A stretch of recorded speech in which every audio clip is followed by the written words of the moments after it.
안녕하세요. 오늘의 데일리 뉴스레터에 오신 것을 환영합니다. 1. 한국이 위기에 직면한 방식. 2. UAE의 충격적인 결정. 3. KF-21의 차기 고객. 한번 진실을 알아봅시다. 최근 러시아 전쟁으로 인해 석유 부족을 겪고 있는 나라들이 많은데요. 한국도 위기에 봉착할 뻔했으나 이 위기를 한국은 쉽게 극복했다고 합니다. 아랍에미리트 사막에 꽂힌 태극기가 해결의 비법이라고 하는데요. 영국 총리나 미국 대통령도 해결하지 못한 이 문제를 도저히 합의를 보기 어려울 정도로 최악으로 치닫고 있는데요. 미국은 러시아를 경제적으로 압살하겠다는 마음을 먹고 세계 국가와 공조를 강화하고 있습니다. 하지만 무서울 것이 없어 보였던 미국도 내심 긴장하고 있는 부분이 있었는데요. 바로 러시아가 보유하고 있는 막대한 천연가스와 석유입니다. 사실 러시아가 전쟁을 지금도 계속 수행할 수 있는 이유 중 하나가 바로 천연자원입니다. 특히 에너지 영역에서 아직도 사용되고 있는 탄소 기반 자원은 대체되기 어려울 정도로 지금도 큰 영향력을 미치고 있습니다. 러시아산 석유는 특히 많은 국가들이 찾는 자원으로 상당 부분의 석유를 생산하고 있는 중동 국가들에 비해 저렴한 가격이라 미국도 러시아산 석유를 종종 이용할 정도였죠. 그런데 러시아산 석유 자체를 틀어막는 초강수를 두었기 때문에 전 세계 국가 입장에서는 상당수의 석유가 사라지는 사건을 겪게 되었습니다. 석유가 있어도 석유를 수입하지 못하는 상황인 것이죠. 러시아산 석유는 그림의 떡이 된 것입니다. 러시아와 지금도 거래를 계속하고 있는 중국이나 인도와 같은 국가를 제외한다면 러시아산 석유 대신 다른 국가의 석유를 수입하거나 생산을 늘려야 하는 것이죠. 그래서 미국이 급하게 연락을 취한 곳이 베네수엘라였죠. 미국은 작년 기준 러시아에게서 매일 평균 67만 배럴의 원유를 수입했습니다. 베네수엘라는 러시아를 대체해 미국의 안정적인 공급처가 될 것이라 기대했죠. 하지만 현실은 생각보다 더 처참했습니다. 공교롭게도 베네수엘라는 독재 정권에 항의하는 이들로 인해 내분이 발생. 베네수엘라 산업은 망하기 직전까지 내몰렸습니다. 그래서 생산량이 예전 같지 않은 상태인데요. 2008년 기준 정치가 안정되었을 때 기준으로 베네수엘라는 매일 320만 배를 생산할 정도로 높은 생산량을 자랑했지만 지금 현재는 하루 평균 50-100만 배럴 생산이 최대치입니다. 미국이 필요한 원유를 공급하기에는 턱없이 부족하죠. 심지어 미국과 갈등을 빚혔던 베네수엘라의 독재자 마두로 대통령이 미국에 대해 앙심을 품고 있어서 미국의 원유 요청에 협조적이지 않는 것도 미국 입장에서는 곤란한 상태였고 미국 외에도 유럽에서도 원유를 필요로 하는 국가가 많았기에 자칫 잘못하면 원유를 위한 싸움으로 비화될 가능성이 크고 경제 상황을 생각해 러시아와 몰래 교역할 국가가 나타날 수도 있었죠. 결국 미국이 눈을 돌린 곳은 중동이었습니다. 이 모든 것을 지켜보고 있는 중동 국가는 그러지 않아도 위축되던 석유 시장에 찾아온 기회를 놓치지 않았습니다. 최근 불었던 탄소 제로 트렌드는 중동 국가를 숨막히게 하는 움직임이었죠. 중동 국가의 주 수입원은 천연가스와 석유 등 탄소 기반의 에너지원입니다. 마르지 않은 천연자원은 이들 국가에게 엄청난 힘을 부여했죠. 하지만 탄소 제로를 외치며 유럽과 미국은 석유 사용을 줄이고 다른 대체 에너지원을 찾기 시작했고 이는 중동 국가의 수입을 위협하는 요인이었습니다. 다급해진 중동 국가는 다른 산업을 발전시키며 탄소 제로 시대를 준비하고 있었죠. 그런데 우크라이나 전쟁이 터지면서 중동 국가에게 기회가 찾아왔습니다. 아직까지 석유 사용량을 줄이지 못하는 국가들이 많은 가운데 러시아 석유를 다른 국가들이 공급받지 못하자 무슨 수를 써서라도 에너지원이 필요한 국가들 사이에서 중동 석유 바람이 군 것이죠. 러시아는 글로벌 시장에 하루 약 700만 배럴을 공급하는 큰 시장이었습니다. 석유 수출국 기구 오펙은 러시아를 대체할 만한 곳은 없다며 앞으로 석유 공급이 크게 늘지 않을 것을 전망했는데요. 미국도 오펙과 같은 결론을 내면서 다급하게 중동에게 애원한 것입니다. 현재 생산하고 있는 석유보다 더 증산하길 바란다는 메시지를 전하며 석유 가격의 안정을 위해 협조해달라는 요청이었죠. 그러나 오펙은 미국의 기대를 저버렸습니다. 오히려 오펙은 증산에 합의하기는커녕 석유 생산을 줄일 것으로 발표했죠. 이들은 전쟁으로 촉발된 인플레이션이 석유 소비를 감소시킬 것이라고 내다보며 소비와 투자가 줄어드는 상황 속에서 석유 생산을 늘리는 건 자살행위라고 말했죠. 베네수엘라를 비롯해 다른 국가들의 원유 증산을 믿고 있었던 국가들은 또 앞으로 떨어진 자원 공급 부족에 직면하게 되었습니다. 그러지 않아도 러시아 천연가스에 많이 의존하던 유럽은 러시아 대신 수입해 석유 확보에 열을 올리게 되었습니다.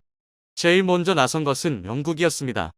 보리스 존슨 총리는 오펙의 주요 국가이자 증산 능력이 있는 아랍에미리트 UAE와 사우디를 잇따라 방문. 증산을 간곡히 요청했죠. 존슨 총리는 중동 왕족들과 고위 관료들을 만나며 원유의 중요성을 강조, 러시아라는 공동의 적을 위해 세계가 힘을 모아야 한다고 말하면서 원유 생산을 늘려달라는 부탁을 했습니다. 그러나 이들은 원유 생산에 내키지 않는 모습을 보이며 거절했습니다. 미국도 석유라는 목숨줄을 쥐고 있는 두 국가를 향해 협조를 요청하며 러시아 제재에 동참할 것을 권유했지만 이들 국가는 미국의 제안을 거절했습니다. 사우디와 아랍에미리트 입장에서는 통쾌한 상황인데요. 그러지 않아도 이들 중동 왕족에 대해 인권 침해국이라는 오명을 씌우며 이들에 대한 규제를 강화하려던 미국, 영국에게 복수한 것이나 다름없기 때문이죠. 심지어 이들은 중국과 러시아를 향해서도 애매한 태도를 취하며 원유에 목말라 하고 있는 국가들을 상대로 쏠쏠한 비즈니스를 하고 있습니다. 원유를 쥐고 있는 것은 중동 국가들이고 아쉬운 것은 유럽과 미국이기 때문이죠. 한국도 자원에 있어서 아쉬울 수밖에 없는 국가인데요. 하지만 이러한 줄다리기 상황 속에서도 한국은 아무 영향이 없다고 합니다. 그 이유는 증산의 키를 잡고 있는 아랍에미리트 UAE가 한국의 라피크이기 때문이죠. 라피크는 한국어로 사막의 동반자라는 뜻인데요. 둘도 없이 친한 친구, 같은 뜻을 공유하는 소중한 이를 지칭하는 단어입니다. 아랍에미리트는 한국에게만 증산을 허용하는 등 석유 자원을 마음껏 가져갈 수 있게 배려하고 있습니다. 다시 말해 다른 국가와 달리 자원에 있어서 급한 상황이 아니죠. 한국은 아랍에미리트와 각별한 인연을 이어오고 있습니다. 이들에게 바라카 원전을 제공한 것도 한국이고 지속적으로 특전사 부대인 아크 부대를 보내면서 군사 교류를 한 세월이 있죠. 심지어 한국의 우주기술까지 배워갈 정도로 UAE는 한국에게서 많은 혜택을 받았습니다. 한국도 UAE가 요청한 건에 대해 성심성의껏 도와주는 모습을 보이며 다른 어떤 국가와도 다르게 끈끈한 정을 이어갔죠.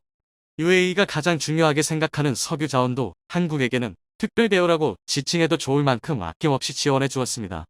이를 알 수 있는 것이 할리바 유전입니다. 산유국인 UAE는 할리바 유전 개발 사업을 벌였을 때 미국과 영국 등 세계 유수의 기업이 뛰어들었음에도 불구하고 한국석유공사와 손을 잡았고 한국의 석유를 생산할 수 있게 배려해 주었습니다. 그 결과 한국은 할리바 유전에서 하루 3,000배를 생산할 수 있게 되었고 이 원유는 고스란히 한국이 이용할 수 있게 되었죠. 원래는 할리바 유전도 오펙의 감시에 놓여 생산에 제한이 걸렸으나 UAE는 특별히 할리바 유전에는 생산 제한을 두지 않는 혜택을 주었습니다. 석유 부족으로 인해 다른 국가들은 증산 요청을 해도 거부했던 석유를 UAE는 한국에게 아낌없이 지원한 것입니다. 오랜 인연을 이어온 덕분에 한국은 슬기롭게 위기를 극복할 수 있었던 것이죠. 할리바 유전에 휘날리는 태극기는 두 국가의 우정을 증명하는 지표가 되었습니다. 이뿐 아니라 방산협력에 있어서도 현재 UAE는 한국과 적극적으로 협력하고 있는데요. 이미 한국의 놀라운 방산 무기를 체험했던 UAE는 추가 무기 구입을 검토하고 있습니다. 이를 위해 UAE 국방장관이 한국을 방문했죠. 모하메드 아흐메드 알 부아르디 국방장관은 한국 UAE 국방장관 회담을 위해 한국을 찾았는데요. 2011년부터 시작된 두 국가 사이의 국방장관 회담은 올해 벌써 9회차입니다. 서 국방장관과 보아르디 국방장관은 한국 항공우주 산업카이를 찾아 한국형 전투기를 둘러본다고 하는데요. 최근 우크라이나 전쟁으로 인해 전투기 구입에 관심을 보이는 UAE가 이번 방문을 기회로 한국산 KF-21 구입을 검토한다고 합니다. 조만간 한국 방산에 있어 좋은 소식이 들려올 수도 있는 셈이죠. 한편 한국과 마찬가지로 자원에 있어 다급한 일본 역시 사우디와 UAE 고위 왕족들을 대상으로 긴급하게 연락을 했다고 하는데요. 자원 수급과 증산을 위한 전화였다고 합니다. 기시다 후미오 총리는 러시아를 효과적으로 압박하기 위해서 각국의 공조가 반드시 필수적이라는 것을 언급하며 일본 역시도 원유가 필요하기에 도와줄 수 있는지 물어봤다고 하는데요. 그러나 대답은 영국과 마찬가지로 거절이었습니다. 오히려 본전도 건지지 못했다고 하죠. 위기 속에서 빛나는 한국의 외교. 최근 러시아의 우크라이나 침공 여파로 인해 전 세계가 국방에 대한 중요성을 뼈저리게 통감하게 되면서 세계 곳곳에서 한국 무기에 대한 수요가 촉증하고 있습니다. 미국 군사 전문 매체인 디펜스 뉴스의 충격적인 보도가 난 직후 러시아와의 무력 충돌 가능성이 대쪽 증가한 우크라이나 인근의 주변국들과 인접국들과의 분쟁이 더욱 심각해지고 있는 중동 국가들 사이에서 한국 무기에 대한 관심과 문의가 촉중하기 시작하고 있는 상황인데요. 실제로 이번 우크라이나 사태의 여파로 인해 천궁, 현궁 등 유도 무기에 대한 관심뿐만 아니라 KF-21, FA-50 등 전투기에 대한 문의가 대폭 증가했다고 합니다. 당장 최근만 해도 한국산 방산 무기의 압도적인 성능과 신뢰성에 완벽하게 반해버린 쫄란트 정도에서 우리나라와 오랜 분담금 문제로 갈등을 빚고 있는 인도네시아를 제치고 향후 KF-21 블록이 사업에 대한 공동개발의 의지를 매우 적극적으로 표출하고 있는 것은 물론이고 우리 방산업계의 오랜 단골 고객이라고 할 수 있는 필리핀 정부 역시 최근 가장 적극적인 움직임을 보이며 국가 핵심 사업으로서 KF-21 도입을 추진하겠다는 입장을 밝히고 있습니다. 이처럼 폭증하는 한국산 전투기 수요에 따라 타이는 올해 완제기 수출 예상 금액이 1조 3,160억 원 규모로 대폭 증가해 지난해 수출액인 7,659억 원보다 무려 71.8%가량 증가할 것이다 예상하고 있습니다. 여기에 더해 최근에는 예멘 내전을 겪고 있는 중동 국가들 역시 무기 구매가 시급한 상황에서 잇따라 한국 방산업계에 러브콜을 보내고 있는 상황인데요. 한국형 차세대 전투기 KF-21 보라매에 대한 매우 적극적인 구애 의향을 밝혀왔던 아랍에미리트 정부가 최근 다수의 군사 전문 매체에서 보도되고 있는 충격적인 소식들로 인해 사실상 한국에 대한 책이 전부 사라져버려 향후 KF-21의 도입이 기정사실화되고 있는 상황입니다.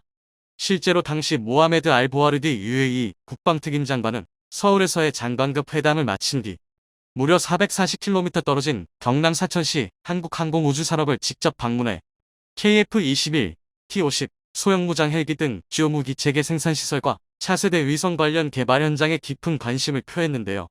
심지어 이 역시 UAE 측의 매우 적극적인 사전 요청에 의해 진행된 것으로 알려지게 되면서 현재 다수의 군사 전문 매체들과 외신에서조차 최근 한국과 UAE가 보다 발전된 형태의 방산협력 논의가 나오고 있다는 보도가 쏟아지고 있는 상황입니다. 실제로 최근 해외 군사 전문 매체 조나 자카르타와 아비아치 온라인 에비아시 온라인에서는 미국이 스텔스 전투기 판매를 꺼리고 있는 분위기 속에서 KF-21 보라매는 UAE가 원했던 F-35의 새로운 대안이 될 수 있을 것인가? 거의 동시에 개발된 KF-21 보라매와 수-75 체크메이트의 차이는 무엇인가?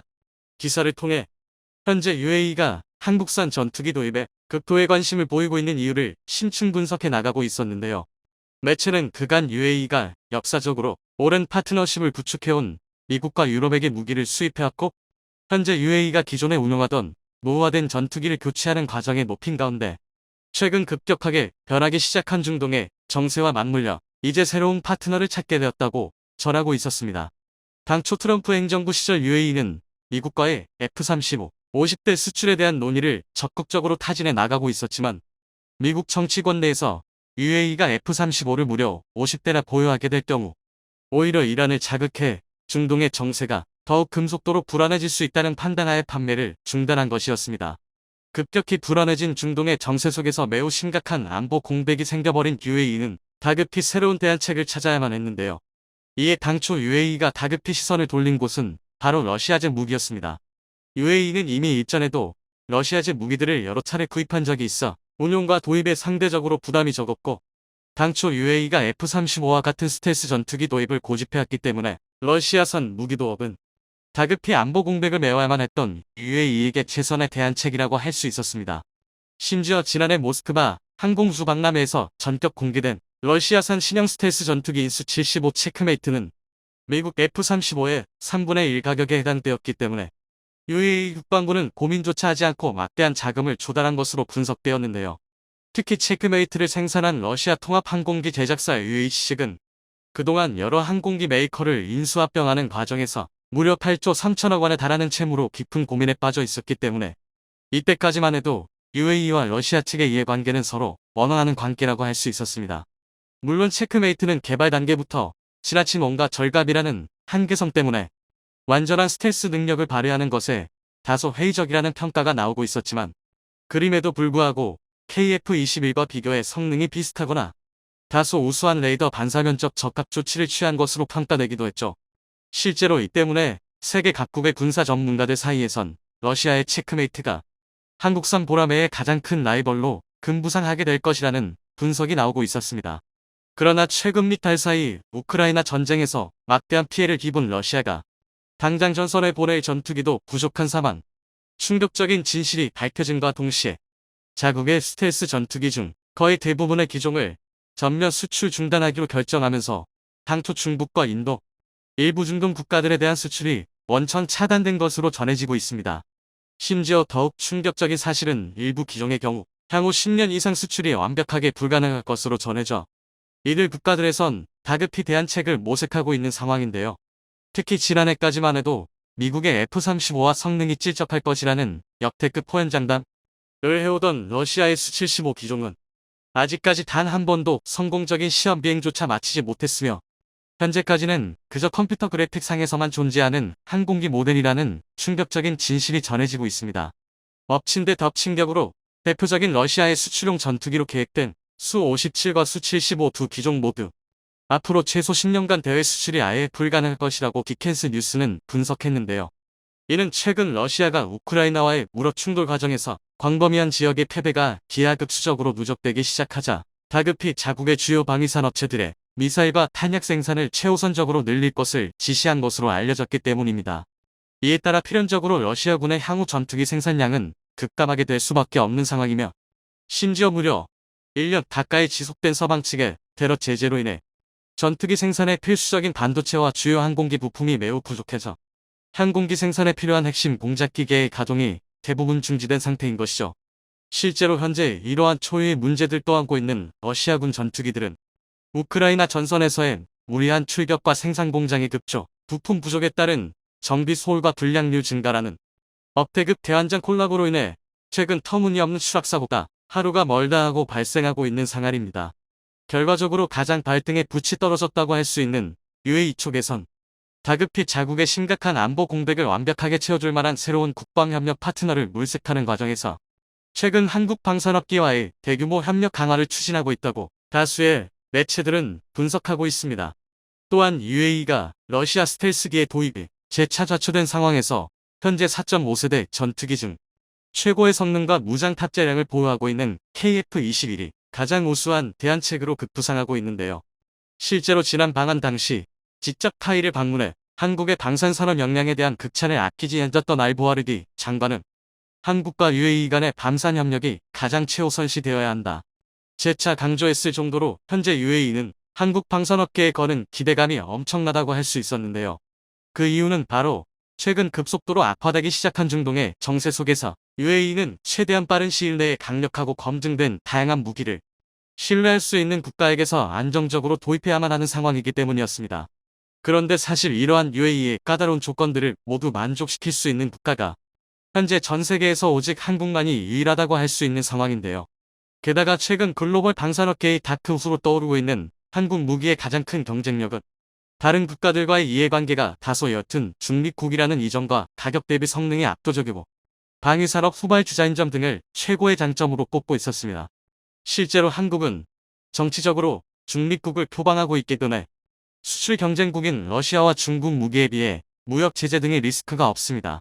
특히 최근 들어 무기 수출로 유명한 러시아가 역대급 벌짓을 벌이게 되면서 무기 수출까지 어려워진 상황이라 이번 기회를 통해 한국 방위산업계가 새로운 도약의 발판을 마련하게 되었다는 외신들과 군사 전문 매체들의 분석이 쏟아지고 있는 이유인 것입니다. 한국은 미국과 러시아 등에 비해 방위산업의 후발주자인 점도 수출 경쟁력을 높이는 이유 중 하나로 꼽히고 있는데요. 기술이 개발된 지 얼마 되지 않아 생산 라인이 멈추지 않고 최소 10년 이상 가동될 가능성이 매우 높기 때문이죠. 실제 FA-50과 T-50 같은 경우에도 경쟁국의 기존과 달리 현재 생산 라인이 매우 활발하게 가동되고 있고 2032년까지 120대 실전 배치를 목표로 두고 있는 KF-21의 생산 라인은 말할 것도 없는 상황입니다. 각국의 무기 수요가 긴급해진 상황에서 생산 라인 운용 여부는 매우 중요한 고려 사항이 되기 때문에 최근 한국 방산업계의 경쟁력이 급부상하고 있는 것이죠. 또한 첨단 무기 개발에 있어서도 기존 방산선 진국들에 비해 다소 뒤처진다고 할 수 있을지라도 후발주자가 갖게 되는 이 점 역시 존재하는 상황인데요. 최근 들어 한국 방산업계가 전력화시키고 있는 무기들 중 대부분은 가장 최신 기술과 소재들을 적용해 생산하고 있기 때문에 이번 우크라이나 사태를 통해 군의 현대화가 자국의 전력 향상에 있어 얼마만큼 지대한 영향을 끼치는지를 직접 목격한 세계 각국에서 현재 한국 방산업계에 잇따른 러브콜을 보내고 있는 결정적인 이유인 것입니다. 실제로 이러한 전 세계적인 방산업계 기조 변화를 통해 우리나라는 그동안 축적해온 세계 최고 수준의 국방기술과 무기체계 제작 능력 등을 고려해 본다면 현재 2년 내에 방산 수출 5대 강국이라는 타이틀을 거머쥘 가능성이 매우 높아졌다고 분석되고 있는 상황입니다. 이에 한 방산업계 관계자는 한국 무기는 미국 같은 방산 선진국에 비해 가격이 저렴할 뿐만 아니라 성능도 뛰어난 편, 사실상 신냉전 시대가 시작됐다고 할 수 있는 가운데 동유럽, 중동, 동남아 국가들을 중심으로 문의가 폭증하고 있다 전하고 있습니다. 다만 한 가지 아쉬운 점이자 바람이라고 한다면 이처럼 세계 최고 수준의 군사력을 보유하고 있는 우리나라 방산업계, 마치 수식어처럼 따라붙고 있는 가성비라는 장점이자 단점을 향후 더욱 압도적인 기술 개발을 통해 타국 무기에 비해 몇 배나 비싸도 한국산 무기는 반드시 믿고 살 수밖에 없는 무기다. 우크라이나를 상대로 한 국가의 거의 모든 역량을 투입하고 있습니다. 하지만 그럼에도 불구하고 우크라이나를 함락하는 데는 실패하고 말았는데요. 국내 전문가들은 러시아의 실패를 반드시 대한민국이 배워야 한다고 경고하고 있습니다. 즉 압도적인 군사력 격차로만 전쟁을 치르면 모든 것이 한순간에 무용지물이 될 수 있다는 것입니다. 이미 한국의 군사력은 세계적인 반열에 올랐습니다. 실제로 적의 대공망을 파괴하는 분야에서는 미국조차 부럽지 않은 수준인데요. 현대전에서 제공권 장막이 얼마나 중요한지에 대해 알고 있다면 한국과 북한의 수준을 비교하는 건 매와 병아리를 비교하는 것과 같습니다. 그만큼 대한민국의 국방력은 내실을 다지며 차근차근 발전하고 있습니다. 그래서 준비했습니다. 오늘은 대한민국이 독자 개발에 성공한 최강의 방패에 대해 알려드리겠습니다. 러시아가 또다시 미친 짓을 계획 중입니다. 우크라이나 내무장관 고문에 따르면 러시아가 2차 동원령을 준비 중이라는 첩보를 입수했다고 밝혔는데요.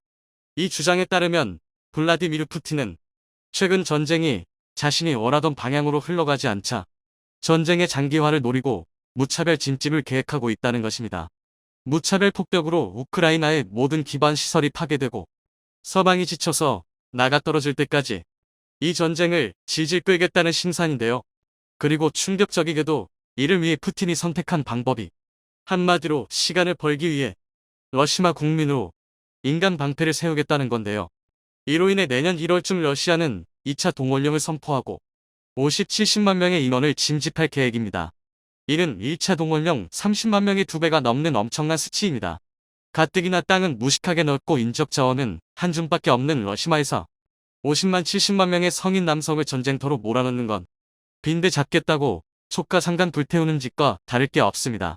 더구나 1차 동원령 때 30만 명을 징집하는데도 내란 직전에 소요 사태까지 벌어졌다는 걸 생각하면 이번 2차 동원령은 국가적 멸망의 전초전이라 할 수 있는 행위입니다. 게다가 이 70만 동원병들이 전장에서 사지 멀쩡하게 무사 생활할 확률은 상당히 희박합니다. 실제로 우크라이나 침공 당시 러시아는 19만 명에 달하는 병력을 동원했지만 이미 사상률은 193%를 돌파했습니다. 100%가 넘는 이유는 19만 명의 거의 2배에 달하는 인원이 투입됐다는 뜻입니다. 그리고 이 수치는 러시아 전체 병력의 41%에 근접하는 어마어마한 수치인데요. 다시 말해 러시아군 중 1, 3 이상이 전사하거나 부상을 입었고 포로가 되었다는 뜻입니다. 그리고 이 중 상당수는 제대로 된 보급도 훈련도 없이 최전선에 투입되었다가 문자 그대로 갈려나간 1차 동원병 30만 명입니다. 그런데 이런 상황에서 70만 명을 더 투입하겠다는 건 그야말로 국민의 목숨을 전쟁터에 내다 버리겠다는 미친 소리밖에 되지 않습니다. 현재 러시아군의 전력으로는 몇 명의 병사를 동원하든 절대 우크라이나군을 이길 수 없습니다. 그리고 이 전투력 격차는 시간이 갈수록 더욱 커질 텐데요. 그도 그럴 게 지금 러시아군의 모든 무기체계는 바닥을 보이고 있습니다. 러시아군의 기갑 차량 손실률은 이미 최초 투입 물량을 기준으로 203%를 돌파했습니다. 이는 러시아군이 보유한 전체 기갑 차량의 43%에 달하는 어마어마한 손실률입니다. 심지어 전차의 사망은 더욱 심각합니다. 러시아군은 우크라이나를 침공하면서 최초 1200대의 전차를 투입했는데요. 그런데 지금까지 집계된 전차 손실량은 2924대에 달합니다. 초도 물량의 243%가 파괴되거나 노획된 것입니다. 과거 러시아군이 보유한 전체 전차가 3300대 남짓인 걸 감안하면 무려 88.6%의 전차를 잃은 겁니다. 여기에 도저히 현대전에서 써먹을 수 없는 구소련 시절 무기체계와 처참한 정비 능력, 그리고 부정부패로 고철이나 다름 없어진 치장 물량까지 생각하면 사실상 러시아군에 남아있는 기갑 전력은 전무하다고 봐야 합니다. 모죽하면 이러다 북한에서 쪽푸모, 성군호 같은 2.5세대 전차까지 빌려오는 것 아니냐는 우스갯소리가 나올 정도인데요. 이런 상황에서 아무리 동원병을 투입해봤자 보병이 한계이고 현재 러시아군의 보급 상황을 고려하면 제2차 세계대전 때처럼 병사 2명당 총 1개라는 황당한 사태까지 벌어질 수도 있습니다. 그나마 러시아군에서 사정이 괜찮은 건 공중전력뿐입니다. 현재 러시아군은 전쟁 전 초도 물량 기준으로 회전 미끼의 110%를 손실했으며 고정 미끼의 85.2%를 잃었습니다. 이것만 해도 사실 전멸에 가까운 수치지만 그래도 기갑 전력에 비하면 아직은 몇몇 부대가 남아있는 수준입니다. 그러나 이는 겉으로만 보이는 단편적인 모습일 뿐 공격에 가담할 수 있는 공중 전력도 전무하다고 봐야 합니다. 이처럼 러시아군의 공중 전력이 그나마 멀쩡한 이유는 우크라이나군의 촘촘한 방공망 때문에 굉장히 소극적인 운용을 한 탓이 큽니다. 특히 러시아 헬기가 떴다 하면 격추해버린 스팅어로 인해 이제 군사 분야에 관심 없는 사람도 한 번쯤은 들어봤을 법한 유명 무기가 되었습니다. 심지어 미군조차 스팅어 생산 라인을 부활시키고 차세대 요격체로 사용할 계획을 세울 정도인데요. 우크라이나 전쟁을 계기로 그동안 효용성이 의심되던 맨페즈가 현대전에서도 충분히 효과적이라는 사실이 증명된 것입니다. 그런데 이로 인해 뜬금없이 대한민국 공군 전력에 빨간불이 켜졌습니다. 맨페즈가 현대전에서 이토록 강력한 위력을 발휘할 수 있다면 한국도 절대 안전한 상황이 아니라는 건데요. 일각에서는 유사시 한국도 러시아와 같은 꼴이 날 것이라는 경고도 등장했습니다. 바로 북한 때문입니다. 사실 우크라이나의 방공망이 아무리 촘촘해봐야 북한에 비하면 매들 장난 수준입니다. 현재 북한의 방공망은 단순히 양적으로만 봤을 때는 세계 최고입니다. 북한은 마주 모래전부터 6.25 전쟁에 자신들이 패배한 이유가 미군의 압도적인 공군력의 제공권을 빼앗겨서라고 생각하고 있는데요. 이로 인해 자신들이 공중 전력을 띄울 수 없으면 한국도 불가능하게 만든다는 생각으로 아주 촘촘한 거미줄 방공망을 구축했습니다.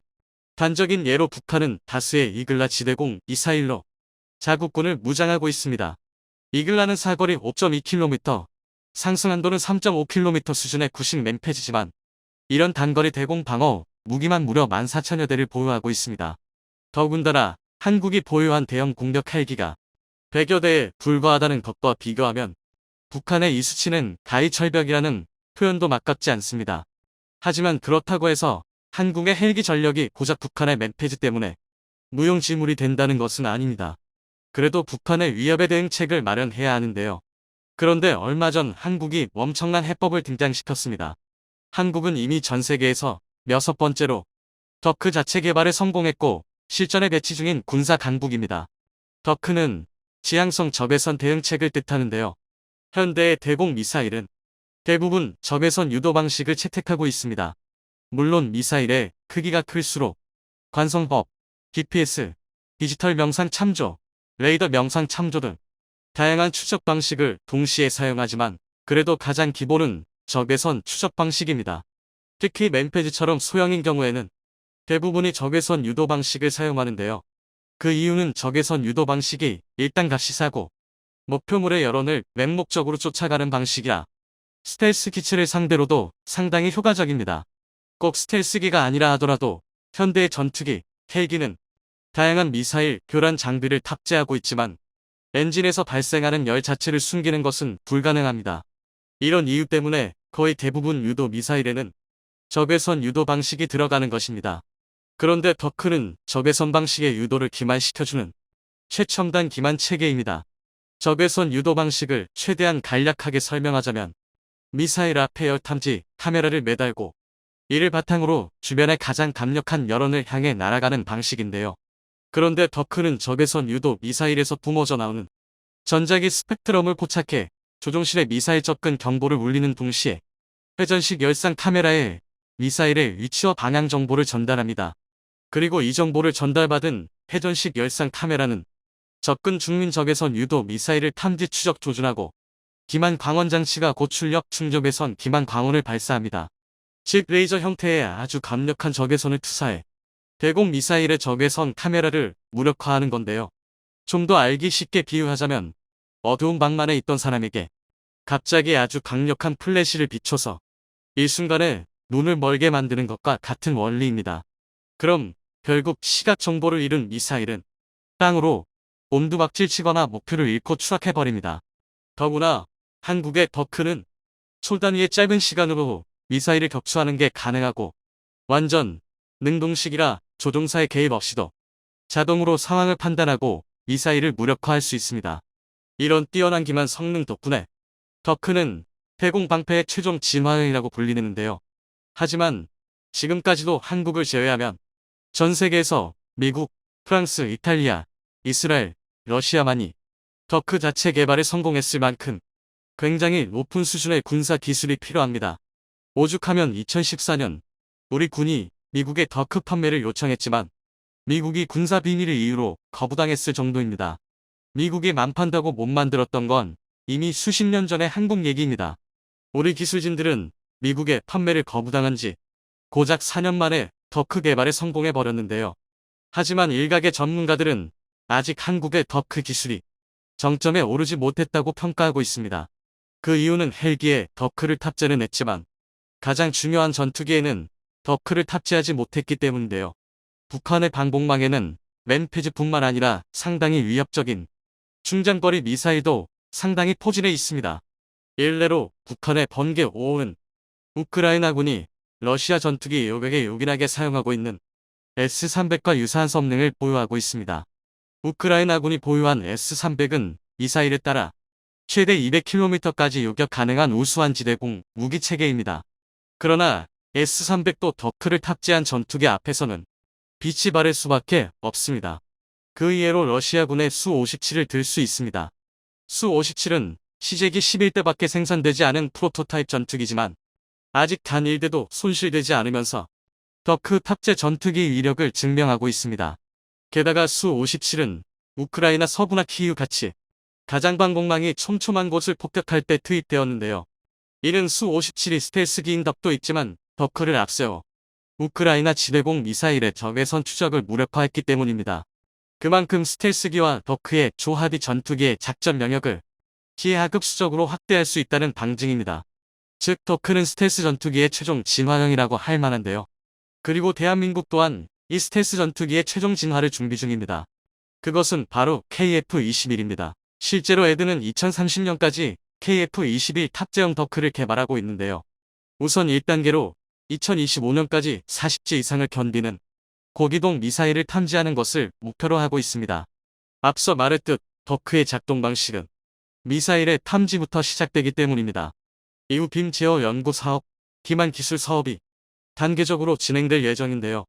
이를 KF-21 개량 로드맵과 비교해보면 블럭 3단계와 딱 들어맞습니다.